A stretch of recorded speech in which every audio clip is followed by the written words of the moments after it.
तो स्वागत है दोस्तों आप सभी का फिर से एक नए वीडियो के साथ, जिसमें हम लोग बात करेंगे कि कंस्ट्रक्शन इंडस्ट्री में जितने भी डिफरेंट टाइप ऑफ कंस्ट्रक्शन होते हैं वो कैसे होते हैं और क्या क्या होते हैं, उन सब के बारे में अपन डिस्कस करेंगे इसी वीडियो में। तो अंत तक जरूर बने रहिएगा।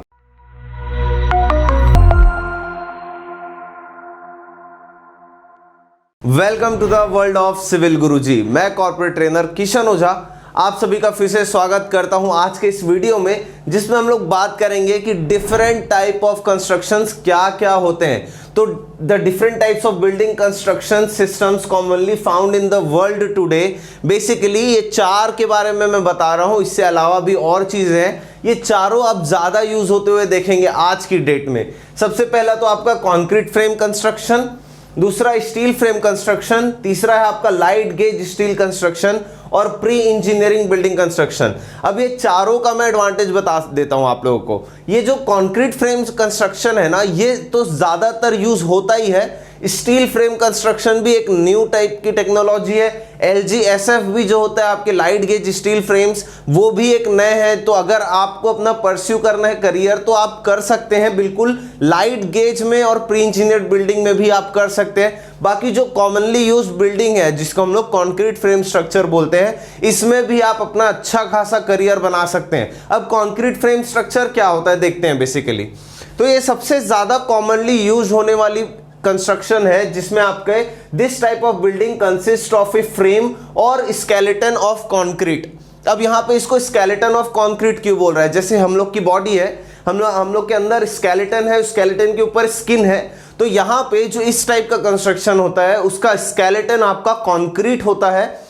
और यहाँ कंक्रीट की अगर मैं बात कर रहा हूं मतलब रीइंफोर्स्ड कंक्रीट की बात कर रहा हूं, ठीक है। और जो इसका स्किन है ना, वो आपके जितने भी मैसनरी वर्क्स होते हैं वो उसका स्किन हुआ। तो यहाँ पे आप देख पा रहे हो इस बिल्डिंग में कि यहाँ पे फुटिंग है, फुटिंग के ऊपर आपका कॉलम है, कॉलम में आपके जितने भी हॉरिजॉन्टल मेंबर्स होते हैं उनको हम बीम बोलते हैं, जितने भी वर्टिकल मेंबर्स होते हैं वो हमारे कॉलम होते हैं। और ये फ्लैट टाइप की सरफेस जो आप देख पा रहे हैं उसको हम लोग स्लैब बोलते हैं। ये बिल्कुल पूरे कंपोनेंट्स होते हैं हमारे पूरे बिल्डिंग के। कंस्ट्रक्शन में आपने देखा होगा कि सबसे पहले हम लोग क्या करते हैं, फुटिंग लगाते हैं। फुटिंग लगाने के बाद हम लोग उसमें कॉलम लगाते हैं, ठीक है। अब यहाँ पे अगर मेरा ये वाली बीम और ये वाली स्लैब में अगर किसी तरह का कोई डिफेक्ट आता है तो क्या मेरी पूरी बिल्डिंग कोलैप्स हो जाएगी? नहीं, सिर्फ उतना ही पोर्शन। पर अगर मेरे कॉलम्स में डिफेक्ट आता है किसी भी तरह का, उसमें किसी भी बकलिंग आती है, अगर लोड्स का कैलकुलेशन अच्छे से नहीं हुआ होगा तो उसके कारण भी बहुत सारे डिफेक्ट्स आते हैं। अगर उन डिफेक्ट्स को हम लोग ने ठीक नहीं किया तो हो सकता है मेरी पूरी बिल्डिंग ही कोलैप्स कर जाए। तो यहाँ पे मेन कंपोनेंट आपका कहीं ना कहीं कॉलम ही है, क्योंकि आपका जो लोड ट्रांसफर मैकेनिज्म है वो आपके पूरे लोड्स को कैलकुलेट करने के बाद जो स्लैब में लोड आ रहा है, जो फ्लोर्स में लोड आ रहा है, उन लोड्स को वो डायरेक्टली बीम के हेल्प से कॉलम में ट्रांसफर करता है और वही कॉलम जाके फुटिंग में उसी लोड को डिस्पर्स कर देता है, छोड़ देता है। तो यहां पे हम लोग का मेन कंपोनेंट कहीं ना कहीं आपका कॉलम ही रहता है। अब बात करें इसके कंस्ट्रक्शन की, तो रेनफोर्स सीमेंट कंक्रीट, आप लोगों को पता है कि कंक्रीट जो होता है वो आपका कंप्रेशन में स्ट्रांग रहता है बट टेंशन में वीक होता है। तो वही टेंशन को स्ट्रांग करने के लिए हम लोग उसमें स्टील का यूज करते हैं। कभी भी आपके पास आर्किटेक्चरल ड्राइंग आए, स्ट्रक्चरल ड्राइंग आए, स्ट्रक्चरल ड्राइंग देखते हैं हम तो उसमें हमको समझ में आता है कि हाँ, हमको अपनी रीइंफोर्समेंट कैसे प्लेस करनी है, कितने अमाउंट में करनी है, कौन से डाया का बार यूज करना है। तो जैसे ही मेरी वो जाली बंध जाती है, क्योंकि केज ही होता है बेसिकली, केज ऑफ स्टील, तो वो जो जाली बंध जाती है, जाली बंधने के बाद हम लोग उसमें एक फोम वर्क यूज करते हैं, क्योंकि मेरे को जब उसमें कंक्रीट में मिक्स करूंगा तो मेरे को जो शेप में चाहिए वो डिजायरेबल शेप में मैं अपने कंक्रीट को ले सकता हूं। तो सपोज अगर फुटिंग होगा, ट्रेपेजॉइडल फुटिंग है, तो ट्रेपेजॉइडल फुटिंग में जो रेक्टेंगुलर पोर्शन होता है वहां पे आपका फोम वर्क लगता है। बाकी जो आपके मेसन रहते हैं, मिस्त्री, वो ट्रेपेजॉइडल पोर्शन को हाथ से ही प्रिपेयर कर देते हैं। जैसे ही हमारी जाली बंध गई, जाली बंधने के बाद हम लोग उसमें फोम वर्क लगा देते हैं। फोम वर्क लगाने के बाद उसमें कंक्रीट डाला जाता है, कौन सा? RCC का। अब यहाँ पे जो मिक्स है उसको बनाने के भी बहुत सारे टेक्निक्स हैं। सबसे पहले आपको नॉमिनल मिक्सेस पता होगा, M5, M7.5, M10, M15, M20, M25, फिर आपके डिज़ाइन मिक्स आते हैं M30, M35, M40 up to M80 तक में। तो ये डिफरेंट मिक्स बेसिकली जो हम लोग cement, sand, aggregate, water, admixtures ये सब ऐड करने वाले हैं उस कंक्रीट में, उसके रेशियोज को डिफाइन करता है। तो यहाँ पे हमको मिक्स का भी ध्यान रखना पड़ता है। तो बेसिकली रेनफोर्स सीमेंट कंक्रीट हमारा जितने भी हमारे स्ट्रक्चरल मेंबर्स होते हैं, हमारा कॉलम हो गया, बीम हो गया, स्लैब हो गई, फुटिंग हो गई, ये सब चीजों में आप आरसीसी का ही यूज करते हैं। बाकी नॉर्मल जो पीसीसी है वो हम लोग बेडिंग के लिए, फ्लोरिंग के लिए, ये सब चीजों में यूज करते हैं। डीपीसी के तौर पे भी यूज कर सकते हैं। फिर होता है आपके टाइप्स ऑफ लोड। अब डिफरेंट टाइप ऑफ लोड होते हैं आपके। लाइव लोड होता है, डेड लोड होता है, विंड लोड होता है, अर्थक्वेक लोड होता है, इंपैक्ट लोड होता है। तो ये सब डिफरेंट टाइप ऑफ लोड्स हैं जिसके बारे में मैं ऑलरेडी वीडियो बना चुका हूं। आप बिल्कुल सर्च कर लेंगे कि types of load in building construction, तो आपको वो भी वीडियो मिल जाएगा।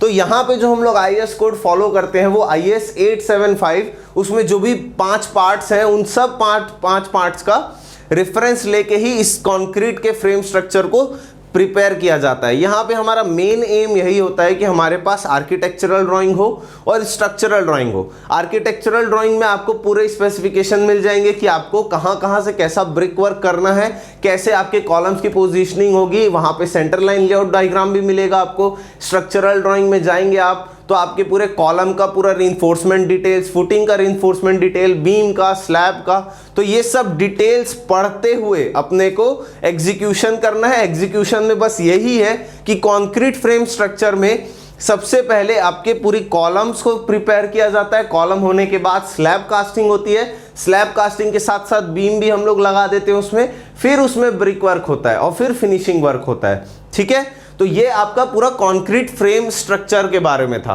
अब दूसरे टाइप का स्ट्रक्चर क्या होता है अपना, स्टील फ्रेम कंस्ट्रक्शन। अब स्टील फ्रेम में क्या होता है कि यहाँ पे जो आपका most steel construction is done with a type of steel called mild steel. यहाँ पे माइल्ड स्टील का ही यूज किया जाता है कोई भी स्टील फ्रेम कंस्ट्रक्शन के लिए।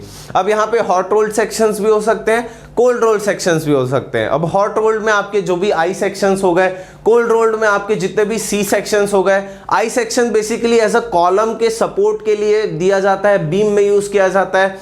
हमारे जो सी सेक्शंस होते हैं अपने वॉल्स में लगाते हैं अपन बेसिकली, जब स्टील फ्रेम स्ट्रक्चर जैसे आप देख पा रहे हो ये वॉल्स में, फिर बाद में इसमें क्लैडिंग हो जाती है। अब यहाँ पे सोचने वाली बात यह है कि स्टील का ही यूज क्यों किया जाता है। सबसे पहली बात तो स्टील एक फ्लेक्सिबिलिटी प्रोवाइड करता है जिससे स्ट्रेंथ भी ज़्यादा हमारी बनती है। अब यहाँ पे फ्लेक्सिबिलिटी और रिजिड में क्या डिफरेंस होता है। फ्लेक्सिबिलिटी में क्या होता है आपका, वो बेंड हो सकता है बिना किसी क्रैक के, और रिजिड बॉडी क्या होती है आपकी कि उसकी टेंडेंसी होती है बेंड ना होने की अप टू एक सर्टेन लिमिट तक के। तो स्टील का यूज इसलिए भी किया जाता है। दूसरा यूज ये है कि ये प्लास्टिसिटी भी रहती है, इसमें डक्टिलिटी भी रहती है। डक्टिलिटी मतलब ये क्रैक होने से पहले बेंड होगा, इंडिकेशन देगा। अब ये वीडियो बनाने टाइम मैंने एक ब्लॉग पढ़ रहा था तो वहां लिखा हुआ था कि ज्यादातर सेफ रहते हैं ये कंस्ट्रक्शन, ज्यादा अच्छी स्ट्रेंथ देते हैं, और जो भी घर बने रहते हैं वो क्या होता है कि जो स्टील रहती है वो क्रैक होने से पहले क्या हो रहा है, बेंड हो रहा है। तो जैसे ही आपका अगर स्टील स्ट्रक्चर बैंड होने की कंडीशन में आ रहा है तो तुरंत घर छोड़ के भाग जाओ, ऐसा ही कुछ लिखा हुआ था उसमें। तो यहाँ पे ऐसा ज्यादा सीवियर कंडीशंस ऐसी नहीं आती है क्योंकि ये बहुत स्ट्रॉन्ग स्ट्रक्चर्स रहते हैं और वो बिल्कुल आपको स्ट्रेंथ के लेके किसी तरह का कोई डाउट नहीं होना चाहिए। स्टील फ्रेम कंस्ट्रक्शन बहुत ही अच्छा आपका एक अच्छा स्ट्रेंथ प्रोवाइड करता है और माइल्ड स्टील का हम लोग यूज करते रहते हैं क्योंकि ये फ्लेक्सिबिलिटी प्रोवाइड कर रहा है, प्लास्टिसिटी, डक्टिलिटी और सेफ भी है क्योंकि क्रैक होने से पहले ही एक इंडिकेशन देता है। अगर माइल्ड स्टील का स्ट्रेस स्ट्रेन डायग्राम देखा जाए तो उसमें आपकी प्रोपोर्शनैलिटी लिमिट होती है, फिर आपकी upper yield point, lower yield point और फ्रैक्चर से पहले एक इंडिकेशन मिलता है ना, सेम वैसे ही कोई भी क्रैक आने से पहले, फ्रैक्चर आने से पहले ये आपको एक इंडिकेशन देता ही है। बाकी ज्यादा सीवियर केसेस में ऐसा पॉसिबल नहीं है कि आपका स्टील स्ट्रक्चर एकदम सडन फेलियर ही हो जाए। तो कहां यूज कर सकते हैं अपन स्टील फ्रेम स्ट्रक्चर्स को, तो कहां यूज हो रहा है। सबसे पहले आपकी जो भी हाई राइज बिल्डिंग्स हैं, क्योंकि इसमें स्ट्रेंथ अच्छी है, लो वेट है और स्पीड ऑफ कंस्ट्रक्शन है। क्या होता है हमारे पास जो कंक्रीट फ्रेम कंस्ट्रक्शन है उसमें हमको ज्यादा मैन पावर लगता है, ज्यादा टाइम लगता है, बट यहाँ पे हमारे पास जो भी आई सेक्शन, सी सेक्शंस होते हैं उसको हम लोग एंकर बोल्ट्स की हेल्प से फास्ट वर्किंग करवा सकते हैं। स्ट्रेंथ भी अच्छी देता है, फिर दूसरा अपन यूज कर सकते हैं इंडस्ट्रियल बिल्डिंग्स में, क्योंकि यहाँ पे आपका large span spaces at low cost, मतलब आपके पास, आपने देखा होगा कोई भी बिल्डिंग कंस्ट्रक्शन होता है तो जस्ट एक थंब रूल बोलते हैं ना कि 3.5 मीटर 4 मीटर से ज्यादा अगर हमारा बीम हो जाता है तो हमको वहां कॉलम देना पड़ता है बीच में। तो यहाँ पे हम लोग लार्जर स्पान तक में भी 2 कॉलम से, अगर मेरे पास ये स्पान 6-7 मीटर का है और मैं यहाँ स्टील स्ट्रक्चर्स का यूज कर रहा हूँ, स्टील कॉलम के आई सेक्शंस यूज कर रहा हूँ, तो वो भी हम लोग लो कॉस्ट में अचीव कर सकते हैं बिल्कुल। फिर आप यूज कर सकते हो वेयर हाउस बिल्डिंग्स में, सेम रीजन। और रेजिडेंशियल बिल्डिंग्स में, क्योंकि आपका यहाँ पे रेसिडेंशियल बिल्डिंग क्या होता है, आपके जो भी लाइट गेज स्टील कंस्ट्रक्शन होते हैं, जो हमारा तीसरे टाइप का कंस्ट्रक्शन है। अब लाइट गेज स्टील स्ट्रक्चर्स में क्या होता है कि आपका सबसे पहले एक फाउंडेशन प्रिपेयर होता है, फाउंडेशन के ऊपर आप एक स्लैब प्रिपेयर कर देते हैं, जिसको फ्लोरिंग स्लैब भी अपन बोल सकते हैं, डेक स्लैब भी बोल सकते हैं। उस स्लैब के ऊपर फिर हमारे जितने भी चैनल सेक्शंस होते हैं उनको अरेंज किया जाता है as a column, as a beam. फिर उसमें लेसिंग ब्रेसिंग्स दी जाती है प्रॉपरली। फिर उसमें वॉल क्लैडिंग होती है, वॉल क्लैडिंग होने के बाद उसमें पूरा फिनिशिंग वर्क होता है। तो ये लाइट गेज स्टील कंस्ट्रक्शन अपन बिल्कुल डिस्कस करने वाले हैं, अपना थर्ड टॉपिक ही है। और टेम्पररी स्ट्रक्चर्स, क्योंकि आपका क्विक सेटअप और रिमूव है। क्या बताया मैंने, कुछ फ्रेम्स रहते हैं सी सेक्शंस के, आई सेक्शंस के, उनको हम लोग बोल्ट्स के हेल्प से या रिवेटिंग कर देते हैं, तो वो क्या हो जाता है, जल्दी से हम लोग उसको फिक्स भी कर सकते हैं और उसको जल्दी से रिमूव भी कर सकते हैं। तो इसलिए फास्ट प्रोसेस है और इसको अपन quick to set up and remove दोनों ही बोल सकते हैं कि जल्द से जल्द सेट भी कर सकते हैं। अगर वहां से हटा के हम लोग को दूसरी जगह रखना है तो जस्ट क्या करना पड़ेगा, मेरे को बोल्टिंग्स हटानी होगी, फ्रेम्स को असेंबल करना होगा, फिर वहां जाके अपन को फिर से उसको लगा सकते हैं। तो इसके फिर अपने एडवांटेजेस भी होंगे कुछ, जैसे आप फ्रेम, जो कंक्रीट फ्रेम स्ट्रक्चर्स हैं उसमें क्या एडवांटेजेस हैं आपके, कि आपकी स्ट्रेंथ अलग होती है, आपकी मिक्सिंग अलग होती है, मिक्सिंग के अकॉर्डिंगली आप स्ट्रेंथ दे सकते हो। स्टील स्ट्रक्चर्स के क्या एडवांटेजेस हैं, क्यों यूज करना चाहिए, तो they are super quick to build at site as lot of work can be prefabbed at the factory. जैसे अपने प्रीकास्ट आते हैं, प्रीकास्ट में क्या होता है, ऑलरेडी वो बिल्डिंग से प्रिपेयर होके आते हैं, उसमें pre tensioning post tensioning already हुआ रहता है, उसमें जो भी लोड्स रहते हैं उसको अपन पहले ही उसमें लगा देते हैं कि वो बकल तो नहीं कर रहा है, क्रैक्स तो नहीं आ रहे। तो यहाँ पे भी जो भी स्ट्रक्चर्स हम लोग यूज करते हैं, जो भी फ्रेम्स यूज करते हैं, उसको अपन ऑलरेडी ऑफिस से प्री फैब्ड करके ही मंगवा सकते हैं। फिर दे आर फ्लेक्सिबल, बताया था मैंने फ्लेक्सिबल, फ्लेक्सिबल मतलब बेंड हो सकते हैं without cracking, which makes them very good at resisting dynamic forces such as wind और earthquake force। अब ये wind और earthquake force के बारे में ही क्यों दिया हुआ है, क्योंकि मैं क्या बोल रहा हूं, ये बेंड होगा, क्योंकि जो मेरे लाइव लोड और डेड लोड है वो लगभग वर्टिकल फोर्सेस होते हैं। जो मेरा विंड लोड है, अर्थक्वेक लोड है, वो एक हॉरिजॉन्टल फोर्स के जैसे काम करता है। तो हॉरिजॉन्टल फोर्स होने के कारण अगर ये मेरा स्टील स्ट्रक्चर है, अगर इसमें हॉरिजॉन्टल फोर्स लगेगा तो ऑब्वियसली ये बेंड होने की कोशिश करेगा, तो उसके अगेंस्ट भी एक अच्छा रेजिस्टेंस प्रोवाइड करते हैं। A wide range of ready-made structural sections are available such as I, C and angle sections। मतलब यहाँ पे thin sheets होती हैं, thin sheets को हम लोग एक मशीन में डालते हैं जिससे हम लोग I sections, C sections निकाल सकते हैं। तो ये फास्ट वर्किंग है और ऑलरेडी अवेलेबल है, किसका शॉर्टेज नहीं है। They can be made to take any kind of shape and clad with any type of material। Clad मतलब वॉल क्लैडिंग होती है, यहाँ पे हमारे पास सीमेंट बोर्ड्स आते हैं, जिप्सम बोर्ड्स आते हैं, जस्ट क्या करना है, सेम अपने पास बोल्ट्स रहते हैं उससे ही हम लोग उसको टाइट कर सकते हैं। बस इसमें अब कुछ डिसएडवांटेजेस हैं। डिसएडवांटेजेस ये है कि they lose strength at high temperatures and are susceptible to fire.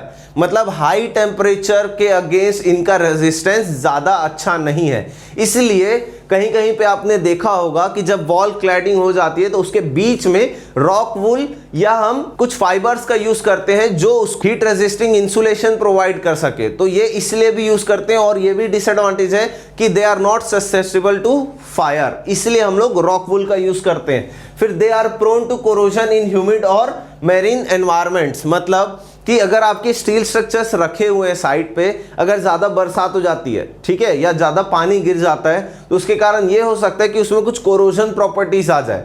इसलिए आपने देखा होगा कभी आप साइट जाएंगे और अगर स्टील का काम चल रहा होगा तो वहां एक जिंकोनाइट स्प्रे भी रखे रहता है। वो स्प्रे बेसिकली उसमें किया जाता है ताकि उसमें किसी तरह का कोई कोरोजन ना दिखे, क्योंकि कोरोजन हुआ मतलब वहां से वो वीक हो गया सेक्शन, तो कोरोजन से भी ससेप्टेबल रहता है, फायर रेजिस्टिंग भी नहीं होता है। तो यही बस डिसएडवांटेज है, बाकी ये दोनों को ही ओवरकम किया जा सकता है साइट में। फायर रेजिस्टिंग के लिए हम लोग रॉक वूल यूज कर सकते हैं, और हमारे पास जो आपके कोरोजन होते हैं उसके लिए हम जिंक का यूज कर सकते हैं जो कोरोजन रेजिस्टेंस है। ठीक है, तो ये दोनों चीजें का यूज करके भी हम लोग ये डिसएडवांटेजेस को हटा सकते हैं। तो ये आपके पूरे स्टील फ्रेम कंस्ट्रक्शन के बारे में था। अब इसके बाद जो है आपने और देखा था कि लाइट गेज स्टील कंस्ट्रक्शन और प्री इंजीनियर्ड बिल्डिंग कंस्ट्रक्शन, तो ये दोनों ही कंस्ट्रक्शन के बारे में मैं आपसे अगले वीडियो में बात करूंगा। तो बने रहिएगा अपने साथ। समझ लीजिए कि एक पार्ट 1 था टाइप ऑफ कंस्ट्रक्शन का, पार्ट 2 में आपको मैं लाइट गेज स्टील के कुछ कंस्ट्रक्शंस के बारे में बताऊंगा, और उसकी ड्राइंग तो कुछ अलग ही होती है, और उसमें सी सेक्शंस यूज किया जाता है, कैसे यूज किया जाता है, कैसे उसमें एंकर बोल्ट्स लगते हैं, क्या होता है, सबके बारे में डिटेल्स में मैं आपको अगले वीडियो में बताऊंगा। आई होप ये कॉन्क्रीट फ्रेम स्ट्रक्चर और आपका स्टील फ्रेम कंस्ट्रक्शन दोनों ही आपको समझ में आया होगा, दोनों में ही डिफरेंस समझ में आया होगा, कैसे प्रोसीजर्स होता है। तो अगर ये वीडियो पसंद आया होगा तो लाइक करना ना भूलें, और अगर आप चैनल पर नए हैं तो सब्सक्राइब बटन पे क्लिक कर दीजिए और बेल नोटिफिकेशन को भी ऑन कर दीजिए, ताकि आगे आने वाली वीडियोस की नोटिफिकेशंस आप सभी को मिल सके। क्योंकि दूसरा पार्ट आप लोगों को तो बिल्कुल ही नहीं छोड़ना है, क्योंकि इसमें कुछ मैं ड्राइंग्स बताऊंगा LGSF से रिलेटेड, और प्री इंजीनियर्ड बिल्डिंग कहाँ यूज होता है, कैसे होता है, ये सब के बारे में अपन डिस्कस करेंगे। तो मिलते हैं इंजीनियर्स नेक्स्ट वीडियो में। बने रहिएगा सिविल गुरुजी के साथ।